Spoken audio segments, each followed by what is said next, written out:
This episode is brought to you by Avalanche, the layer 1 that is blazingly fast, low cost, and eco-friendly. You'll hear more about Avalanche later in the show. You ever seen people cut up the podcast episodes and like put the little 10-second clip on Twitter and Instagram and stuff? If we do that for this episode, the quote of the episode is Santi saying, "If you don't use these systems, then fuck off." So Santi, honestly, yes.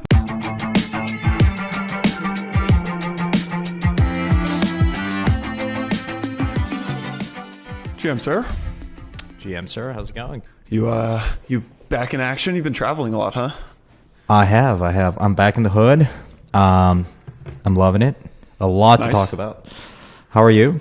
Yes, we do. I'm all right. I would say a lot of pros of being a founder, and I usually wake up on the right side of the bed, and usually things are pretty good.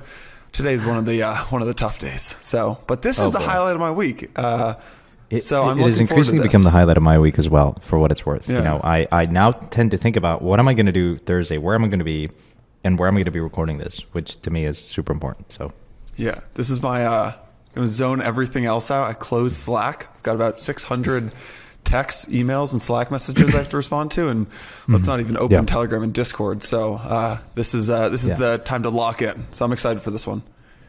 Yeah, absolutely. So, all right, man. Before we jump in, a couple updates. One is that we launched a new job. And we launch new jobs all the time at Blockworks, but the exciting reason that I'm bringing it up here is because it is a podcast job. Santiago and I are hiring a full-time, this is a full-time role, crypto podcast producer to basically just 10x Empire.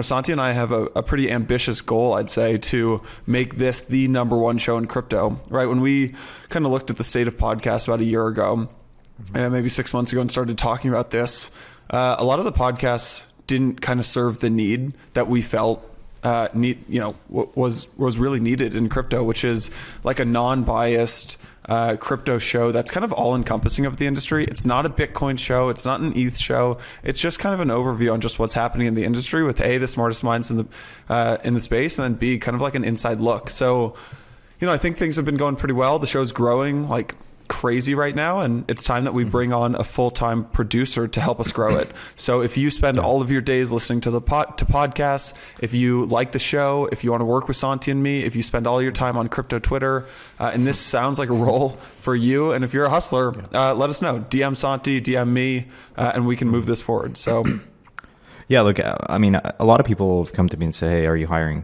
I'm like, well, I haven't really found a need to hire. I mean, even though like increasingly so, like for what I do, just investing, right? But this is a great opportunity. I think it not only is an opportunity to stay on top of a lot of things in crypto, which is what we aim to do in this podcast, but also to get to know both of us. I think, a lot of people ask me like, so why are you doing what you're doing now? And I said to me, like, this is the highest impact that one can have, because Jason and I, we agree, because in the sense that for a long time, it's felt that a lot of the content that is being created in crypto, a lot of the times when we try to explain crypto to people, it's defensive, it's trying to sell the moon, it's over-promising. We'd like to be objective here, clinical, bring in data, and I think it's working. And, obviously if you don't like it, and we always are up for criticism, but I think the goal here is to become the number one podcast in crypto, and then, over time, top podcasts in business, right? And so I think this is a great opportunity, and I'm really excited to work with whoever decides to come on. Yeah, exactly. I would say this is probably a 12-month role that is perfect for someone who eventually wants to move either into the like research side of crypto or into a fund. If you eventually want to go into a fund, go into the buy side, maybe move on to a research team somewhere and want to get even deeper, this is a perfect entry level role into the industry. So look, you also get to maybe PsyOps, maybe I'll just hire this person full time to also do investing. There you go. Yeah, exactly. Maybe PsyOps, I don't know, but option value. I will say there's a big downside of the role, which is you'll have to deal with all of Santiago's stickers on Telegram. Like nobody fires off stickers like Santi does on Telegram. So I just stopped communicating. I just send stickers. If a team out there does not have stickers, the probability of me investing in them just radically goes down. There was a period in time where I was talking mainly to you and then the team over at Friction, and there's like a combination of you and Friction, and it's just only stickers. I'm like, does anyone use words anymore? No, really not. Yeah. So all right. Let's move on.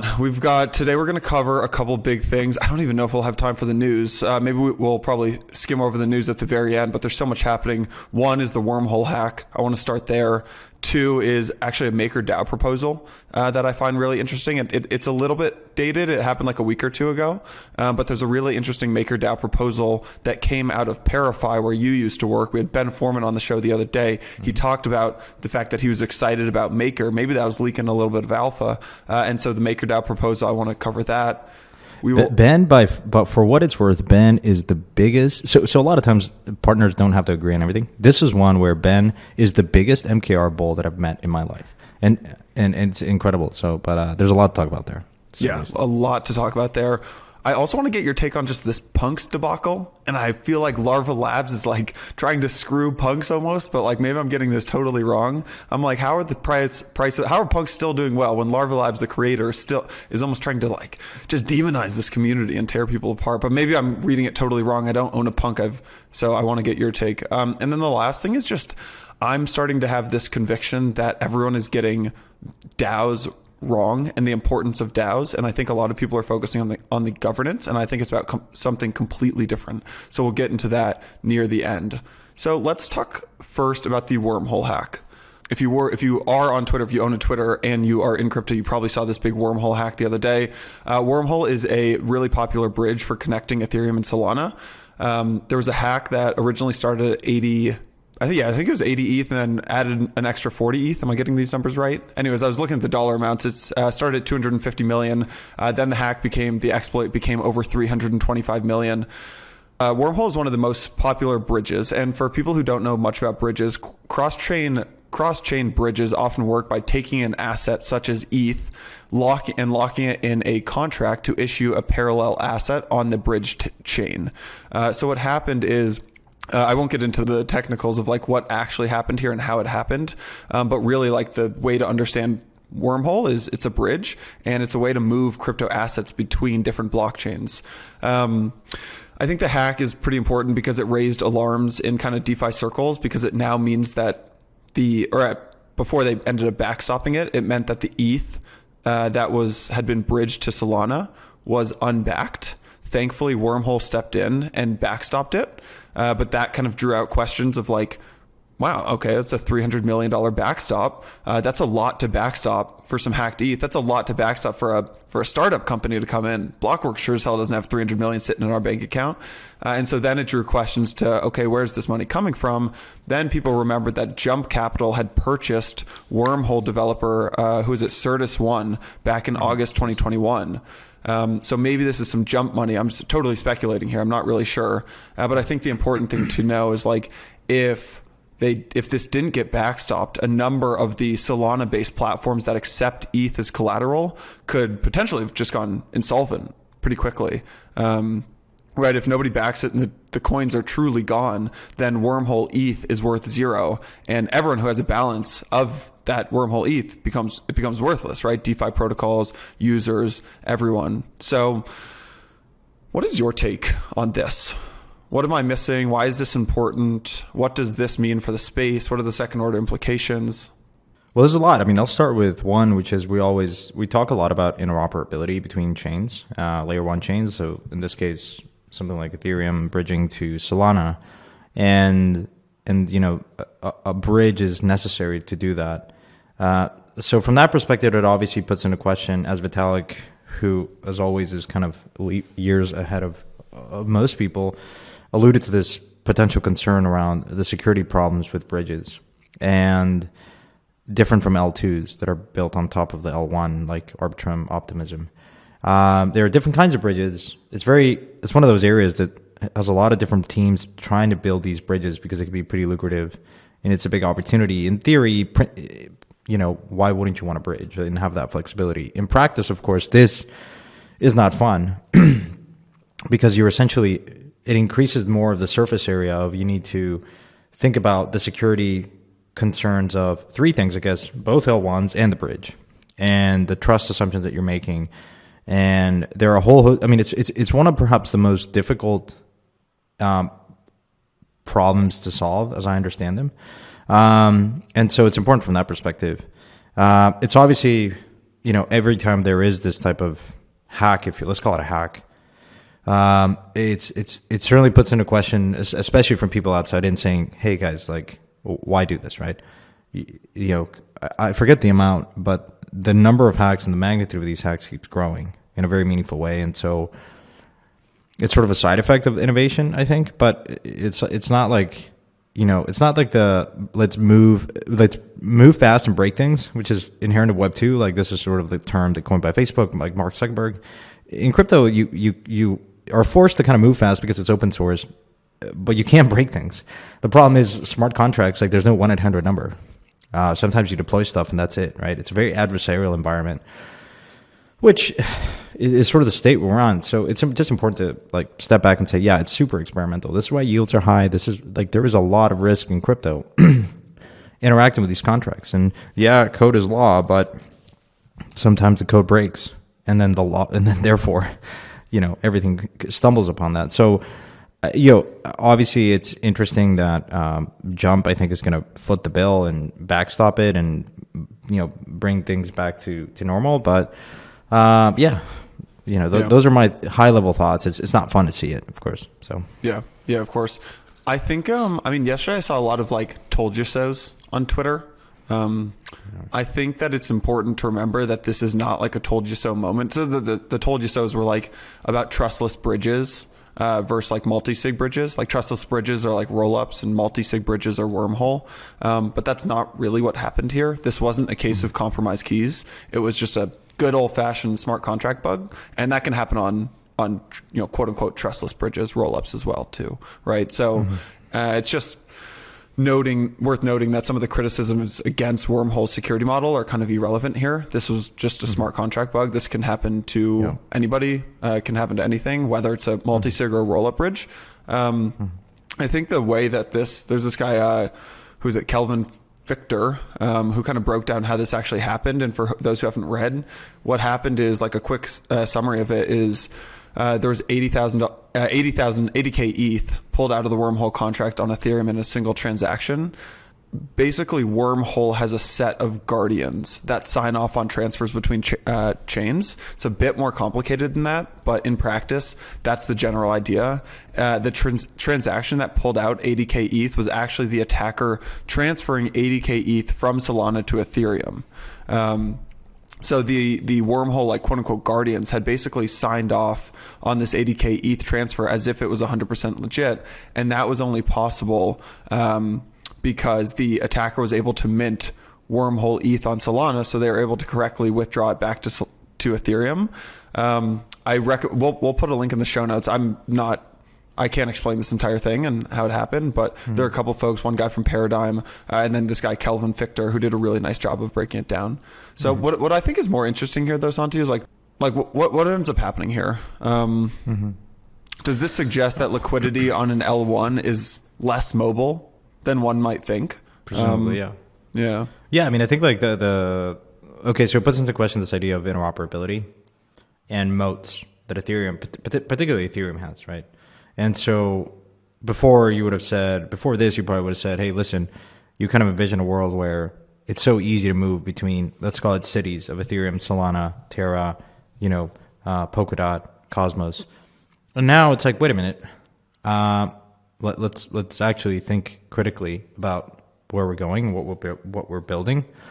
And so, it's certainly in my brain, it does put into question that. I've been a big advocate of this in theory and in kind of principle, like, happening, but in practice, like, I don't know.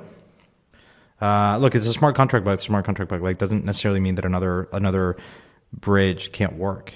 So I don't want to make like overblown conclusions, but it just puts into question this idea of maybe it's gonna.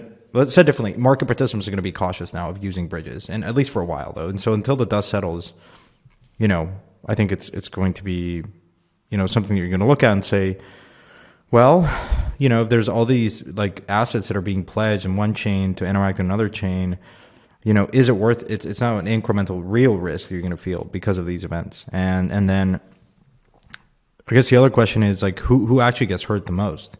In this case, my estimation, Solana, right? And the Solana protocols.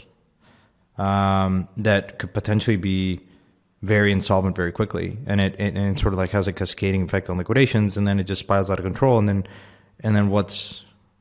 I wonder, like, entertaining, and maybe we should have like security research come in. What would have happened if you don't plug and foot that, like, essentially drain funds? Like, does that mean that DeFi and Solana collapses? Does that mean, what does that do to then the price of Sol? You have to think about, okay, what's being pledged? Like, okay, ETH is being locked in one chain to then interact in another. Then, probably Ethereum doesn't necessarily like it doesn't get impacted as much, I would say. And so, I don't know. It also just makes me think about moats that a protocol, a network like Ethereum has. Because if that's where most of the activity has happened historically, then is this going to then force people to think more critically of, should I be going to another ecosystem? Or how am I going to make this hop?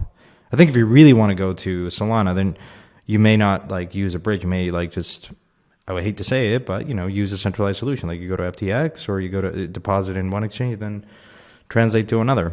Speaking of centralized solutions, I mean, gotta say, kind of lame that Jump, like we're all using Wormhole, and like just that, when you kind of unveil the curtains, Jump, one of the largest market makers in the world, owns Wormhole. It's like, what happened to all this decentralization stuff, right? One of the largest traditional market makers owns the cross-chain bridge. So but it's also the case that most people continue to use centralized solutions. Look, it's unrealistic to assume that, most people are going to be truly, truly decentralized. Okay, most people, wait a minute. I'm going to push back on that. Most people use USDC. Okay. Like, you like Center, owned by a partnership between Coinbase and Circle, and I believe there's another party, can just freeze your assets. Can freeze the entire, most of the systems in DeFi use USDC. And this is no different. That's kind of the state that we're in. Yeah. I mean, we'll talk more about this when we get into the DAO stuff, but I think that it is that is symbolic of some of folks misunderstanding why DeFi and things like this are so interesting. I think a lot of people tie it back to, this is like censorship resistant finance. In my mind, this is just a better technology, right? For anyone who's used the traditional banking system, it's completely archaic. ACH was built in like 1972. That means we're using financial technology that's literally 2022, 1972, 50 years old. So DeFi and a lot of this stuff is just a better technology, and it doesn't have to be completely decentralized. I think there are two things I want to talk about here, and then we can move on to the maker stuff. One is, my first thought immediately went to, since all the ETH on Solana just went to zero, how quickly are these AMMs going to get drained? And then it's, how long until the lending protocols are uncollateralized, right? So this, I think I think there's so many benefits of composability, but one of the downsides is, like, if something happens somewhere in DeFi, it oftentimes flows down to a lot of the other projects. No, you could say the exact same thing about 2008, like the 2008 recession, right? Yeah, to some extent. Yeah, like it's like superfluid collateral. Yeah, it's like superfluid collateral. It's as much. It's atomic. It's atomic. Yeah. Yeah, but I think it's superfluid in crypto. Yeah. So. Yeah, and by the way, there's no way to call a central bank and say, "Hey, bail me out." I'm totally insolvent. No, you can't call central bank. You can only call SBF or Jump. Yeah, you're right. Basically, yeah. Yeah, look, it's with composability, you have this idea that you're only as strong as your weakest link. And when you introduce bridges, it adds another dimension that increases the surface area of these attack vectors. Yeah. And so, yeah, it's interesting, right? Again, I would love to have either Sam and or folks at Jump come on the pod and talk about, like, where do we go from here? And how does this affect the development of the DeFi ecosystem in Solana? How does this impact the value proposition of bridges? And I understand it was a smart contract bug, but also I've invested in a few bridges. I've been cautious in the category. I think I like to see them work because, again, it just adds more benefit to the space if you're able to interact in multiple chains with different use cases. But it is very experimental still. And one of the, so I think it's probably warranted to have like a podcast, a roundtable discussion with a lot of the different bridge operators to really inform users of the type of risks, to your point here around sometimes a bridge is a multi-sig. And obviously in that case, keys can be compromised and you're trusting that this set of participants, coordinating in a way that is trustworthy. So you're placing some trust and i.e. risk in these institutions, in these parties that, are in the multi-sig. Other times it's a trustless bridge. And in this case, smart contracts can break. And, it's, I don't know what's actually worse, because if a smart contract breaks, can you put a halt on it? Can you pause it? Whereas a multi-sig, if keys get compromised, or, it's just a different risk that you're taking. So, I don't want to dwell too much on this, but I think it's warranted to have a really good roundtable discussion with a lot of the people that are building on this and just saying, where do we go from here? Yeah, we actually just booked the CEO of Jump Crypto. So Kanav will be coming on the show in a couple of weeks. So that'll be exciting. Perfect. Last thing here, and the reason we're spending so much time on this is, I think, the second biggest DeFi hack of all time. So I do think it's warranted to have a little bit of a conversation and to figure out what the second order implications are here. And one thing that the kind of big brain thing that comes to mind is like, okay, ETH layer 2s are going to do better here, maybe. But actually I think bigger brain thing here is that layer zeros are going to do well. And just a quick overview on layer zeros. The two biggest layer zeros are Polkadot and Cosmos, right? So layer zero protocols are kind of the ground floor for all blockchain protocols. And the difference is, like, while layer one projects allow for dApps to be built on a blockchain, like an example here would be Uniswap and Aave getting built on Ethereum. Layer zero projects allow for entire blockchains to be built on top of them. So for example, like Terra or like Binance Chain was built using the Cosmos SDK. I think Polygon was also built using the Cosmos SDK, which is Cosmos's like customizable framework for building blockchains. And the reason that this is going to be bullish for layer zeros is that not only do layer zeros allow for blockchains to be built on top of them, but they also allow for cross-chain interoperability between the layer one projects. And that kind of means that different blockchains can communicate with each other, which is, of course, a feature that is really missing on layer ones.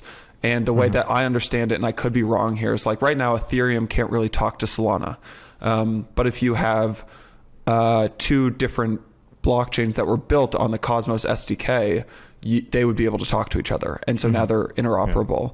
Yeah. And I think that, the short and like, why are layer zeros necessary? Like the short and simple answer is that just layer one protocols have a lot of limitations and layer zero fixes them. So like one is usability, one is scalability, and actually the list goes on. So I think this is quite bullish for things like Cosmos and Polkadot.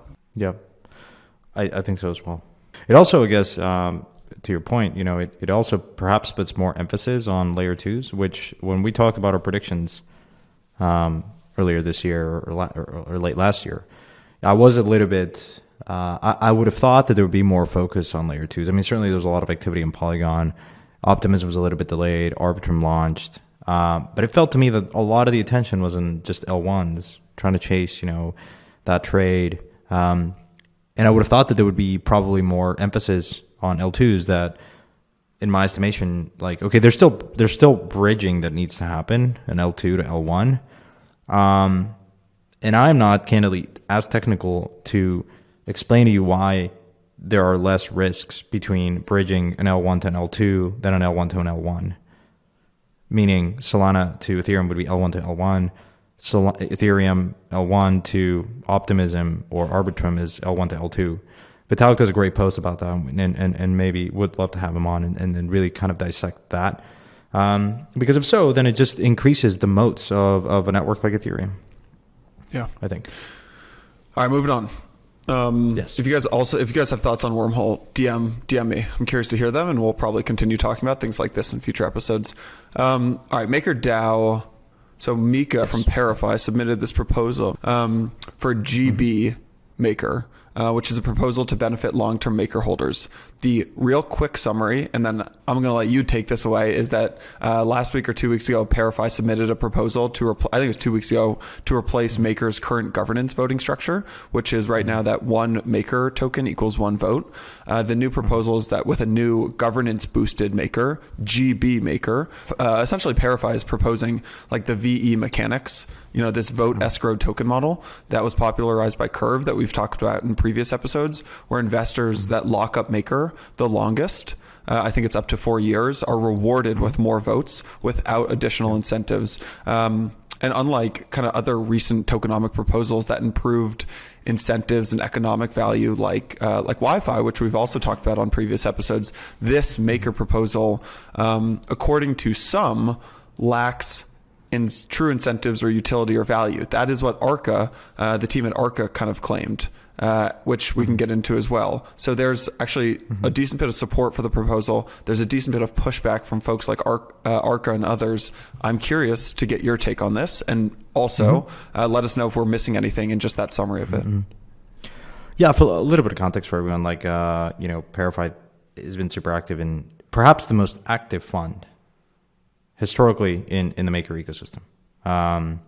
It is, my former partner Ben lives, breathes, thinks about Maker, sleeps, dreams about Maker. Santi, can you just give an exit, break down Maker for those who don't know? Why is it the backbone of a lot of DeFi? Without Maker, none of the DeFi would have happened. I mean, you needed to have something like Maker, which is the bedrock. I call it probably the Fed of DeFi, because it allowed you to deposit an asset like Ethereum and mint this stable collateralized coin called DAI. And you essentially created parameters of interest rates and a certain collateralization ratio that allowed the system to remain solvent. And before Maker, you couldn't have had a money market. You needed to have a stable unit of account in any financial system to support all the different use cases you see today. It's like if you deposit, like a money market, or a prediction market to settle stuff, like stablecoins are pretty powerful, are the Trojan horse, or the engine where DeFi runs, right? If you try to pay people, you pay them in stablecoins. Most people don't want to accept a volatile asset. And so the idea of depositing a very volatile asset like Ethereum in a contract with a certain set of parameters in the smart contract, liquidation ratio, and able to borrow against that, really kind of opened up this DeFi ecosystem. And it was the early things that I was looking at back in the day. This is like 2018, 2019, and saying, wow, so you're telling me that an asset like Ethereum, back in the day, was single collateral DAI. I guess it was SAI, I guess, which is now called single collateral, which is only backed by ETH. The price of ETH collapsed 80%, and yet you still had this the stability of DAI, the stablecoin, maintained its peg by and large. And I looked at that and say, well, this is pretty interesting, right? Because then that sort of, to me, speaks to the anti-fragility or the resiliency of the system, which is wow, this is pretty awesome. These contracts are working as intended. And then I think that opens up the imagination to okay, all the different use cases, right? You use this DAI, which is a stable coin pegged to the dollar, to then, do so many other things in DeFi, or outside of, just payments or whatever, right? And so that to me was the first indication that really drew me to DeFi and said, okay, shit, let's load up the truck and just solely be focused. And ParaFi was, in my estimation, the first fund to really say, we're not going to pretend to do everything. We're not going to invest in everything. We just believe, and the thesis is very simple here, which is the most amount of value will accrue to financial functions. And we were just super early in DeFi. And I think we're the first, really, truly just be solely focused on being a power user of DeFi because we were using this stuff. And they're still using these networks. And so that really, I think I'm not surprised to see ParaFi come now and say, hey, listen, there are drawbacks of Maker. One of them, and we talk about DAOs a lot, one of them is this participation rate. It sucks. Yeah, I mean, I hear the criticism. It's all these different VCs that are pontificating bullshit about what they think, and they're all not really fully immersed because they're not using these systems. It's very clear in this environment. It's so clear the VCs that are actually using and touching the rails, and some that are just high level and don't understand how these systems work because they never use them. They've never been this close to being liquidated on chain. So, you know what I mean? Like, there's a different set of appreciation when you're depositing money, non-trivial sums of money, into a contract and saying, how does this actually work? And then waking up one day and saying, holy shit, this is Black Thursday. The markets are down 20, 30%. Am I going to get liquidated? And how does this keeper ecosystem work? How do liquidation bots work? And I think that's the edge that, I think I developed by just being a power user of these networks. So Maker, really, just back to it simplistically, I think this proposal, I find it quite interesting because it allows for better governance, more fluid governance around the people that are actually paying attention. The people that are actually super engaged and long-term believers in this system are going to get a greater share of voting power. And increasingly so, like a lot of the proposals that I put forth with the team at Parify back in the day was, when Wi-Fi launched. There was a lot of interest in Wi-Fi. Okay, let's add Wi-Fi as collateral. So obviously this entire the collateral backing DAI went from just ETH to US to other types of collateral forms, right? USDC, which is centralized, there was a lot of criticism there. That came out of Black Thursday. Then there was, now you have a whole range of assets, right? Including, in that case, the idea was to put forth proposals to say, hey, let's add Wi-Fi as collateral, let's add, Aave as collateral, other different assets as collateral, this basket of collateral that will support the peg.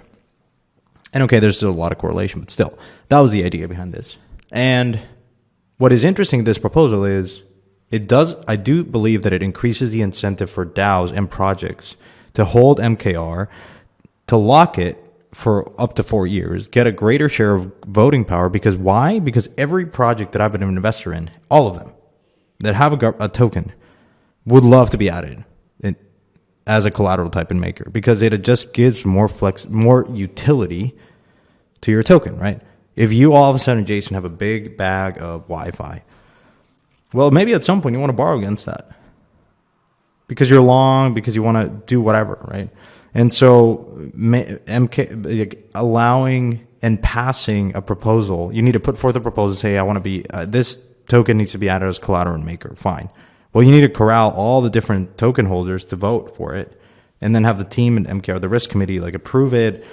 And so this, I think, really kind of moves us closer to the direction of, I don't necessarily want a system that has super diverse constituents. But if none of them are actually paying attention, do you really want a system where there's thousands of people that have this token super widely distributed, but no one's actually actually in the weeds? And I think this kind of brings us closer to a much more focused committee and group that will have the best interest of the system at heart, because they're locking their token for years, up to 4 years, and saying, yeah, we're going to get a greater share, a greater voice. And I've always found, just to wrap all this stuff out, I keep saying it again, right? There are vocal minorities in the systems. Sometimes these DAOs feel like a power struggle, and everyone wants to voice their stuff. Everyone loves to be heard. No one really is actually paying attention. Everyone's voting with their feet. I just always remind myself, when I think of governance, I'm very skeptical of on-chain governance. I'm much more of a believer that you ought to elect representative democracies really work, because you elect someone that is perhaps the most competent person to figure stuff out. If you don't like it, then you can remove them, right? You can dissolve parliament in the UK. You can re-elect leaders. And, like every episode, I go back to Illuvium. In Illuvium, I'm a council member. I serve for 3 months. If the community doesn't like me, I will be removed, right? Someone else will step up. It's not like these 4-year government terms, right? 6 years, where people have really no incentive, and over time, they lose touch with their constituent base. Here, I think communities are pretty vocal, but you need to elect competent operators to do governance. And so I think this is a step in the right direction. This is exactly what I wanted to get into with the DAO stuff. So everybody is viewing DAOs right now as as a mechanism to have more participation in voting from the community, right? Everyone, if you look on Twitter, and kind of the narrative is that when you have DAOs, you can have entire companies and entire organizations vote on things. And to me, that just does not align with how I believe humans make decisions and how I have seen companies get built. And if I Again, if this MakerDAO proposal is a good example. This is a really important proposal, right? This would fundamentally change Maker forever. There are only 13 votes on the thing, right? And that is not surprising to me, though, because that aligns with how I view humans. All right, friends, quick break to share some exciting updates from Avalanche, one of the leading L1s. First, the Particle NFT sale, powered by Avalanche. Particle has fractionalized high-end art into 10,000 NFTs, the first piece being Banksy's Love is in the Air. Check it out, particlecollection.com. Number 2, an ILO, initial litigation offering, has started on Avalanche in partnership with Rival with a Y, a community fundraising platform for court cases. Really interesting use case there. Number 3, enterprise partnerships growing on Avalanche. Deloitte recently partnered with them to optimize logistics around natural disaster relief and claims payouts. MasterCard also tapped them to help accelerate crypto startups. Number 4, last but not least, I got an early look at a report from the Crypto Carbon Ratings Institute that shows the energy usage of various L1s. Avalanche came out very low in terms of total energy usage relative to other L1s. Thank you, Avalanche. Big thanks for sponsoring Empire. Now, let's get back to the show. This space in crypto, everyone always likes to talk about theory. What about practice? Are you actually practical? Like most systems should be governance minimized, because again, the name of the game, attention, capturing attention is what this all boils down to. And it is very hard to capture attention over a long period of time and maintain it. It's super hard. It's impossible. Yep. Like, most of these funds are investing in so many different projects. They don't care. They don't have dedicated resources to actually stay on top of this stuff. The idea would be, like Taleb would say, okay, if you have skin in the game in a system, you have a greater incentive to pay attention. But when you have multiple projects, then it just becomes difficult. And so, again, we ought to study. We shouldn't try to reinvent the wheel on some things. Like, there's a reason why representative democracies are the most effective forms of government. It's like Churchill said, like, democracy is the worst type of government except all the others. You know what I mean? Like, it's not perfect.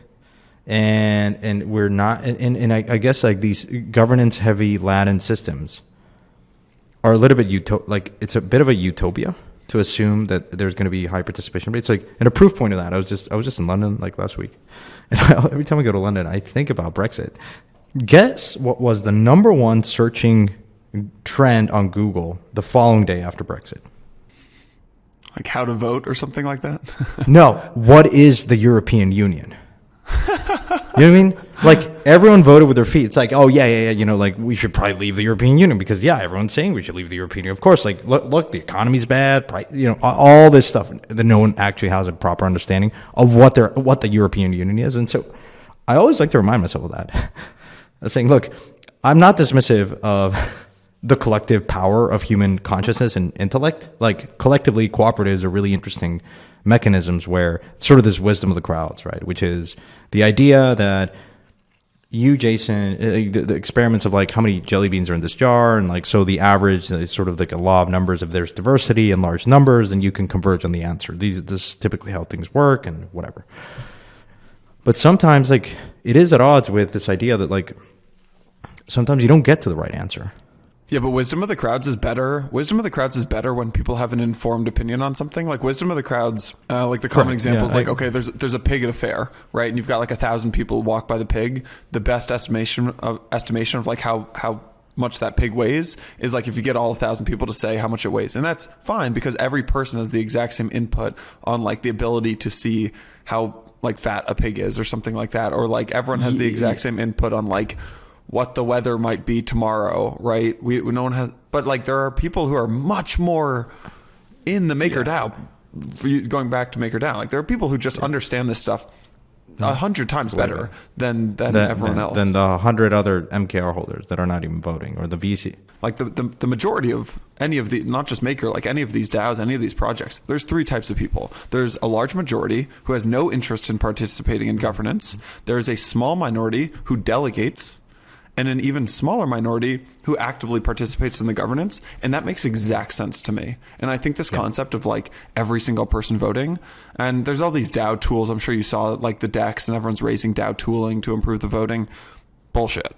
We're not getting Listen, 5,000 people to vote. I've looked at all of these. I've only made 2 bets. It's hard for me to believe that DAO tooling is like, look, a lot of it is predicated on really interesting organizational theory, and fine, I get it. These are very, I don't know. I'm quite skeptical of a lot of this stuff. I think just going back to wisdom of the crowds, I mean, I think you need to have a sufficiently large N, meaning number of participants, emphasis on participants, and 2, diversity. Most of the time where the wisdom of the crowd theory fails is when you don't have diversity, and some of these systems are not very diverse. And also you don't have a large N of participation, people that actually have a proper understanding. Like Maker is not an easy system to understand. And I can't tell you how many times I was in these community calls and everyone likes to talk about monetary policy and hawkish and dovish and all this garbage. I'm like, dude, have you ever used fucking Maker? They're like, no. I was like, all right, great. Go and use it and then come back to me and then jump in all these pontification of like whatever you think the system needs, all right? Between now and then, fuck off. And this is why Parafy was in how we did it, and this is why it's so successful. I know that none of this financial wise, but this is successful in the sense of like you want to build an edge, use these systems. Every time it's very clear, increasingly so, when you come across a skeptic, there's a very type of 2 different kinds of skeptics in crypto. One, which is never has used crypto, right, and somehow this is the Warren Buffetts of the world, Charlie Munger, all these idiots that failed to invest in technology. And yeah, I'm calling them idiots because it has been, to me, it is hard to increasingly, it's sort of like, look, I grew up admiring these people. They're super successful in what they do.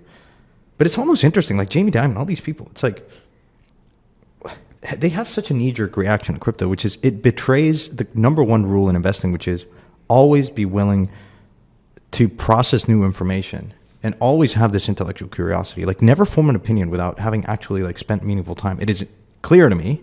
Like I understand stick to your lane. But I also don't understand, don't talk about stuff you're not competent on, right? And it's very clear that these people, you know what I mean? Like it's clear that they haven't used these systems. The other type of skeptic, which I have a lot of respect for, and I think we should be super skeptical as a community, is people that are in the weeds and saying these systems are not perfect. Like I don't think you and I have ever been of the mind that we're not maximalists. I don't pretend, and I will never, probably will ever say these systems are perfect, because no system is perfect. There's always trade-offs, and it's so early, right? So anyways, this is sort of like a rant of mine, but I wanted to say it because I think Maker is a system that continues to attract these VC pontificators that haven't used the system. And so I think this is a great proposal in that regard. Is it perfect? No, but it's worth trying for sure because it just concentrates voting power to people that are really competent. Yeah. I want to dig back into this decision, right? Jeff Bezos has this framework for like decision making, one-way doors and two-way doors, right? There are 2 basic kind of decisions you can make. One-way door, these are decisions that are almost impossible to reverse, right? The door swings one way: firing an employee, selling your company, ending a vendor relationship, right? Whatever it may be. Getting married, right? Generally speaking, I guess you can get divorced, but once you make a one-way decision, there's no going back. Those are type 1 decisions, and you should spend a lot of time thinking about those. And then there are two-way doors, right?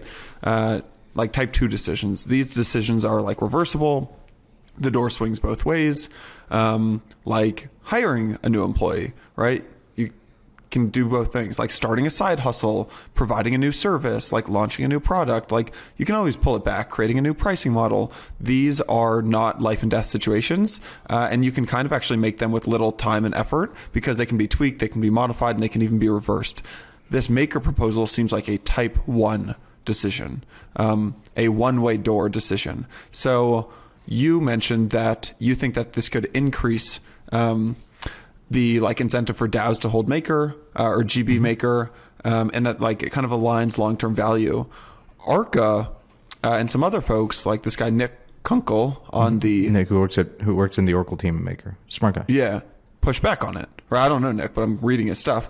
Governance What Nick said is governance participation for Maker is already paltry.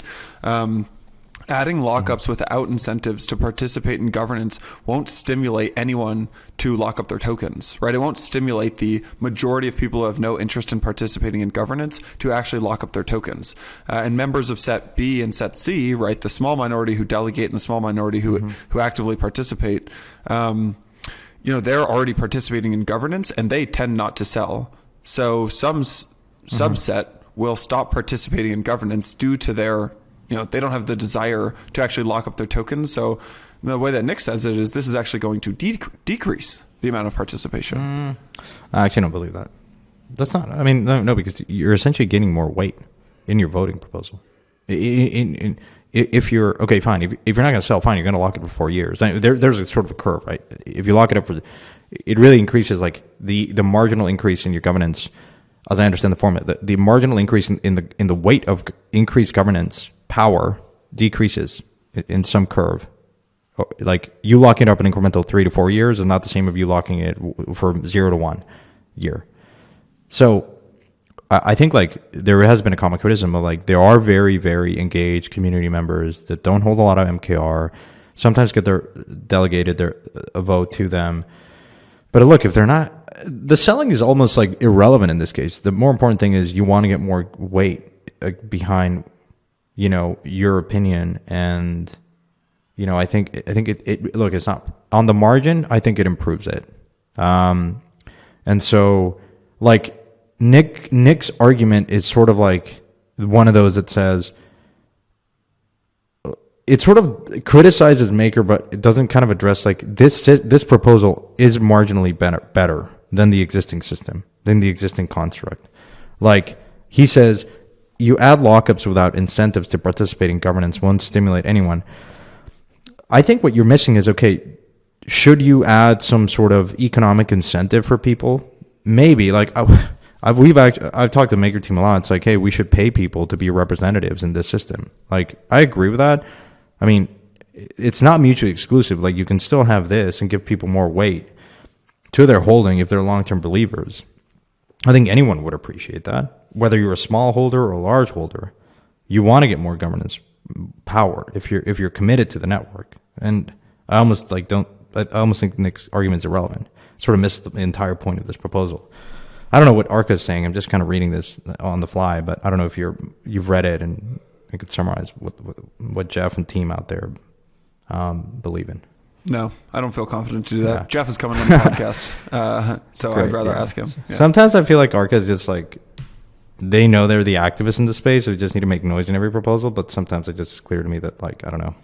Yeah. Sometimes it's pretty odd. This to me feels like an early trend in what is going to continue to be common this year, which is first-gen DeFi projects like the Aves, the Uniswaps, the Makers of the world that are almost considered like utilities in DeFi or like value bets, proposing big changes to tokenomics that will potentially serve as the growth catalyst they need to kind of reset their multiples that are typically applied to DeFi. You've got like a whole swath of DeFi that trades at much higher multiples than these like early like tier one blue chip DeFi projects. And I think the blue chip DeFi projects are going to make some changes to their tokenomics this year. Again, I have no inside info here. I've no clue what folks are going to do. I'm just seeing this Maker one and saying that to me, this makes sense. To me, the Maker proposal makes a lot of sense. And so I think other folks are going to continue to do this.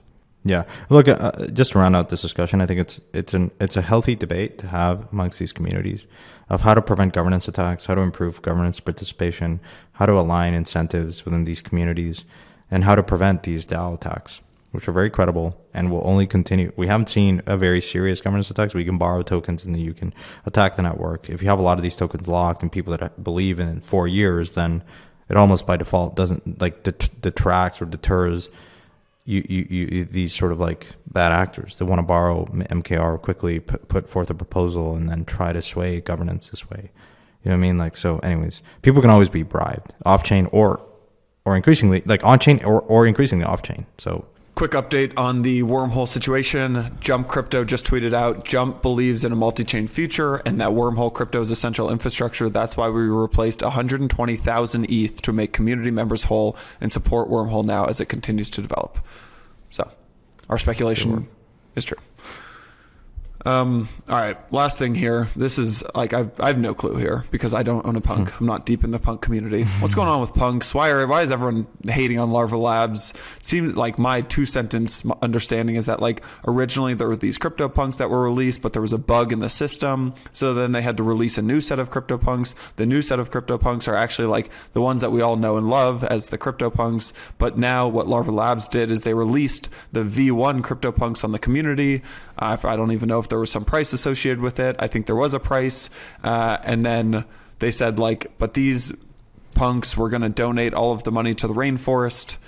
That's all I know. So what's going on here? Well, I'm seeing a tweet from Jan 25. Like, this is pretty old. PSA V1 punks are not official crypto punks. We don't like them, and we got 1,000 of them. So draw your own conclusions. Any proceeds will be used to purchase real crypto punks. I think they're just trying to say, look, this V1 punks. It reminds me of like the rock, Ether Rock, right? There was like Ether Rocks, and then there was like a prior bug in the contract, and then someone tried to revive that contract. But I actually don't know much about this, candidly, much to my shame, I guess. Here, like I don't know. I consider myself I love punks, but I thought you were alluding to the criticism that Larva Labs typically always gets, which is you're not open source. People cannot market punks. It's not like Creative Commons, and I think they made a step actually in the right direction. But this proceeded like this was like last year, and I think they kind of are aware of this criticism and are trying to improve it. But I don't know what this V-punk situation is. I have no idea where these 1,000 punks are coming from. I think the big thing that people are kind of upset about is that one of the founders of Larva Labs sold all 40 of his V1 punks. Like a week ago for about 250 or 260 ETH, which is a hefty chunk of change. And then Larva Labs, like a couple days later, released an official statement saying that all V1 punks are worthless. So, founder sells a bunch of them, makes 250, 260 ETH, and then they say that they're worthless. But all right, it doesn't seem like a big deal then if you don't care about it. In general, before getting into the news, I am feeling like we are starting to enter the disenchantment phase of crypto. Things are breaking, things are going wrong. I will say when things like this happen, it usually draws out longer than people think. But this is usually the time to start making angel investments, start maybe finding buying opportunities, start reassessing your portfolio, start thinking about coming to permissionless. Start coming to permissionless. Santi, I love that you're just pumping permissionless now. That's amazing. I'm excited. Dude, oh my God, you would love, we're working on this NFT gallery.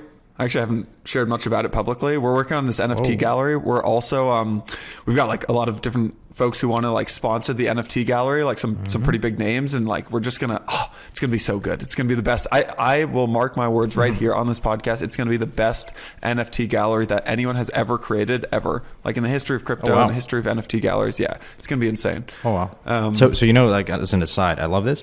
There's this kind of quasi-royal, or I guess you should say royal family in the Czech Republic. They exhibited digital art they have one of the largest art collections in Europe, and they have this like castle in Prague, which is impressive.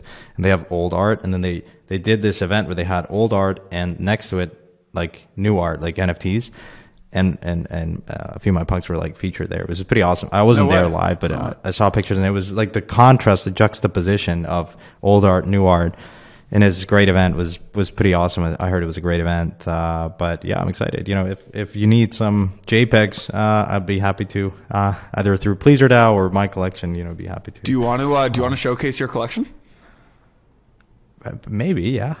All right, cool. Let's do it. We'll set it up. Let me ask you a question, just on this topic. Yeah. Do you think that people will be different in the metaverse? Like, we talk a lot about curating your identity in the digital context by design, meaning you purposely are building your identity. A lot of it is tied to an on culture or just the ability to create a new identity. This is powerful about Web3, which is most people don't care what you look like. Most people use avatars as profile pictures.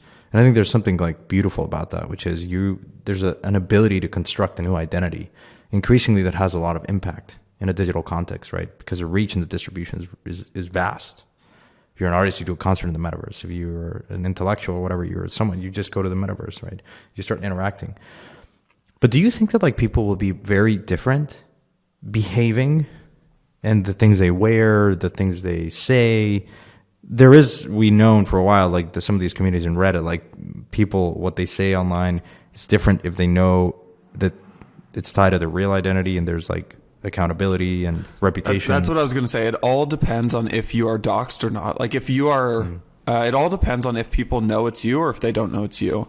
Like just think about Ready Player One. People always go back to Ready Player One too much. Like it's very overused these days. But like Ready Player One, like if you think to the game, like some people are basically just create the characters that look exactly like themselves, and some people end up being like dragons and horses and just different skin color and even different genders, right? So yeah, but would you wear like different clothes?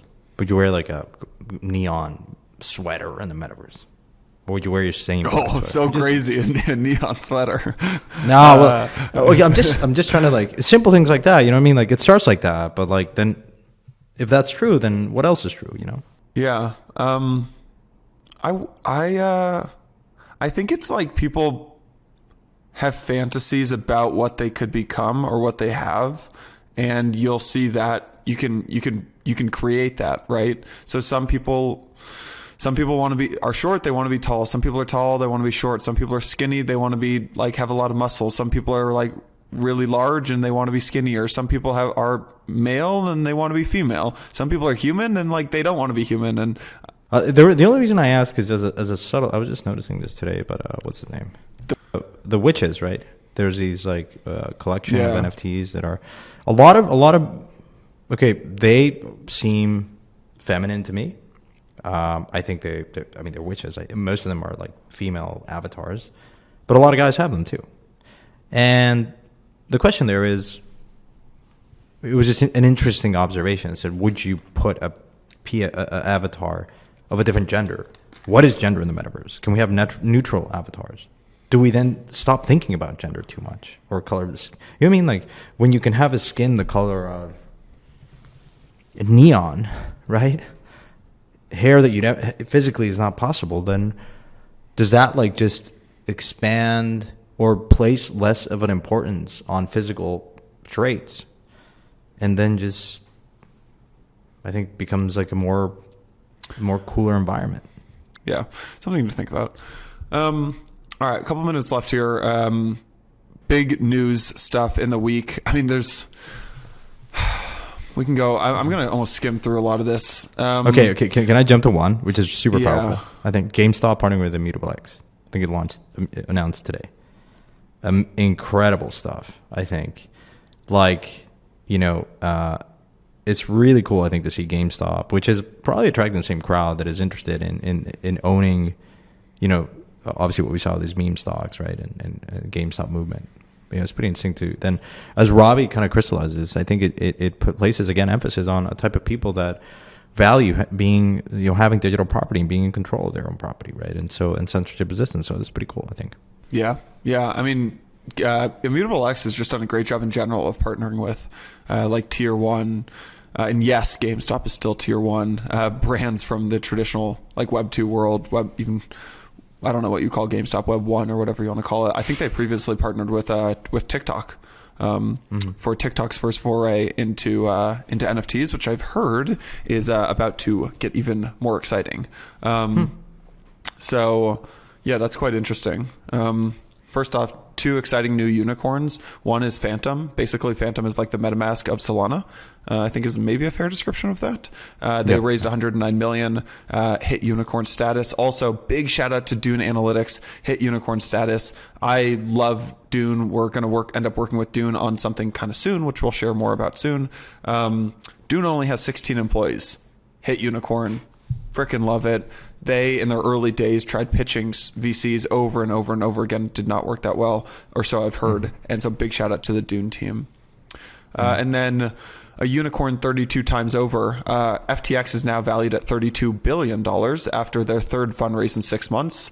FTX $32 billion. FTX US is now valued at $8 billion. That puts the FTX organization collectively at over $40 billion. I think that is higher than Coinbase's valuation now, which is why that is interesting to me. Let's see, Coinbase market cap. Coinbase market cap 39.84 billion. Okay. FTX has the same or slightly higher valuation to Coinbase. Obviously, Coinbase is a more liquid market cap in the public markets, which have been hit pretty hard recently. But yeah, I mean, FTX launched 2019. Pretty crazy. They've already passed Coinbase. The beast, the absolute beast. Beast. We also had a big scoop. Castle Island Ventures, Nick Carter's firm, raising hundreds of millions of dollars for their new fund.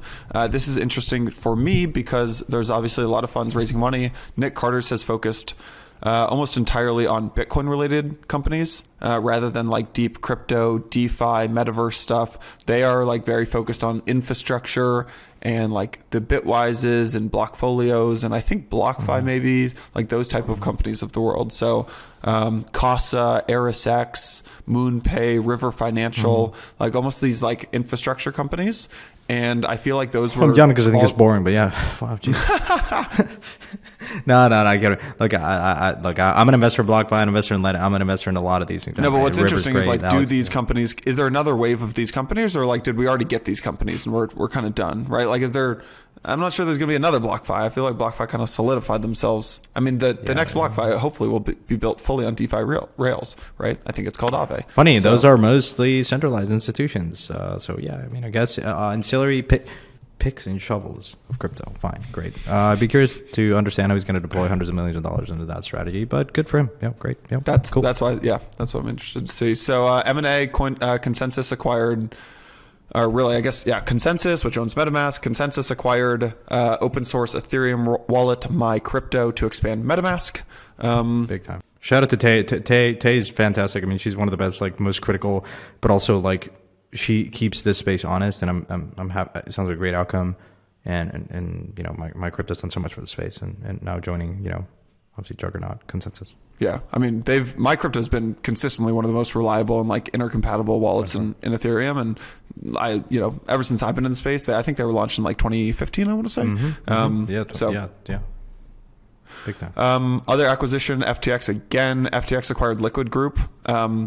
Liquid Group is an exchange, I think was the first exchange that got licensed in Japan back in 2017, and so this means to me that they're going to make a big push into Japan. No brainer, but. Yeah. Not that interesting, but good for FTX. Japan is one of those markets that I think you need to acquire and have a local partner. And so that makes sense. And also has one of the highest, like it used to for a long time, just be a super active Bitcoin market. One of the highest, like in terms of volume and adoption. Yeah.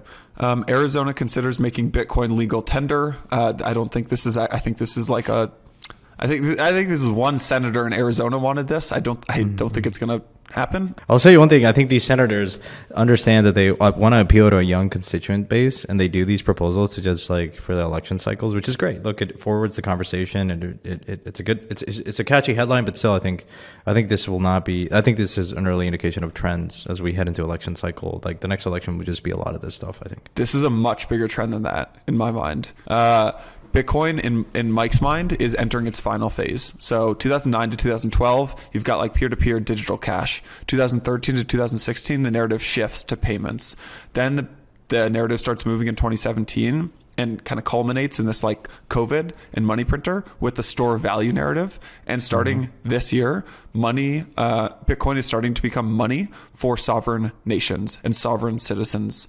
Yeah. You're getting into the game theory amongst governments. That piece of that chess game is entering now, like the game theory of governments to governments. Increasingly, like, you know, El Salvador started it, but now you're going to see it. Yeah, exactly. Last two things, NFTs just continuing to absolutely rip. $7 billion January all-time high. OpenSea did, I think, $5 billion of that. Just a massive January. I'm personally shocked by this. I mean, I love to see it, but I thought that we were kind of getting a little toppy and that things were going to come down a little bit, but I was wrong. And Bored Apes obviously just continuing to have a phenomenal time. So the last thing is Solana. Solana rolled out SolanaPay that will connect merchants and consumers via stablecoin payments. Ben Foreman, I think, was the one who mentioned this. Payments are still the biggest untapped area of crypto. Absolutely. Solana plus Phantom plus Circle plus USDC just checkmated Visa, and I love to see it. Visa is obviously crushing it. Shout out the whole Visa team over there. I love those guys, but with Solana meets Phantom meets USDC, damn, you got yourself a nice B2B to C application right there. What is the best purchase that you've made over the last like 6 months or 12 months? Something that's made you super happy, like a well, you know purchase. this, Jason. I was in London for a reason. I became the rarest collector of Harry Potter books. I was trying to get you to pull it out. I didn't know if you could share it on this one or next time. I did. I'll showcase it. Big scoop. Yeah. All right, tell us about it. Hold on, back up. So you became the collector of the rarest Harry Potter collection? It is the only Harry Potter books known that are inscribed. It was a source of inspiration for the Chamber of Secrets. This person that I bought it from is J.K. Rowling's best friend at university. They met under a sink, which served as the inspiration for Chamber of Secrets. And obviously J.K. Rowling these are books that were given to his best friend, and ended up buying the collection. And it's pretty awesome because what I liked about this the most is, it was at a time where J.K. Rowling wasn't famous or as famous. And so you sense the insecurity in her and the way she writes. She writes notes in the book, like halfway through the book, that says, hey, like, I know it's really boring, but keep reading, please. It's the only copy of ever Harry Potter books that are like annotated inside the book. So you see a lot of them are J.K. Rowling's signed. Annotations inside of this collection. Yeah. Wow, that's amazing. Yeah. And then there's also really cool features. Like this friend was like, again, really close to her and served as inspiration for Chamber of Secrets. And I don't know, it's just, there's a lot of rarity to this collection. I ended up buying that. And then I bought a few other like early, like I bought a very small booklet that is like the shopping list for Diagon Alley, which is references like a piece of the Philosopher's Stone, the first book, when Harry is going into Diagon Alley to buy all this stuff. And like, so I bought that. And I have other pieces in the collection, like, rare, like preprints that they sent to editors to like just send their feedback. And so, I love Harry Potter. This is my vision of collecting. Maybe collecting rare books is not something that, most people think of, but I love Harry Potter. It's so influential to me. I can't think of a more influential piece of literature to our generation. My vision is at some point, I hope that J.K. Rowling changes her tune on crypto, because there's a lot of magic in this space. Good magic. We're reinventing. Technology is magical. And so this is why I love Harry Potter and I love technology. And so it speaks to everything that I love in this world. I mean, there's no surprise. My Twitter handle is I like crypto and Harry Potter. Like these are the two things that I care about the most. And so I did that in hopes of at some point talking to J.K. Rowling about things that this magical internet money that we talk about. And I think it will take time, but I think that is a project that I'm actively working on. No, I think it's interesting, Santi, to think about like what are the most influential books in history. Like when you have like the On the Origin of Species, or like probably Karl Marx's The Communist Manifesto, or like Plato's The Republic, or maybe like Adam Smith Wealth of Nations, or probably I would even put 1984 in there. And there's they're other all ones. there. Yeah, it's like what else? What happened in our industry that will make it so that either our industry was never the same, or even that the world was never the same. And the obvious one is Bitcoin, but like one thing that you will find when talking to people who have been in the industry for a very long time, the 2013 Bitcoin conference, like things were not the same after the 2013 Bitcoin conference. And so absolutely. Yes, exactly. All right, I gotta jump. This has been awesome. Anyways, man. All right, be well, guys. Talk to you all soon. And if you want to join the team, come apply for the Crypto Podcast producer role. See you guys next week. Thank you, Jason. Thanks everyone for listening. Take care. See ya.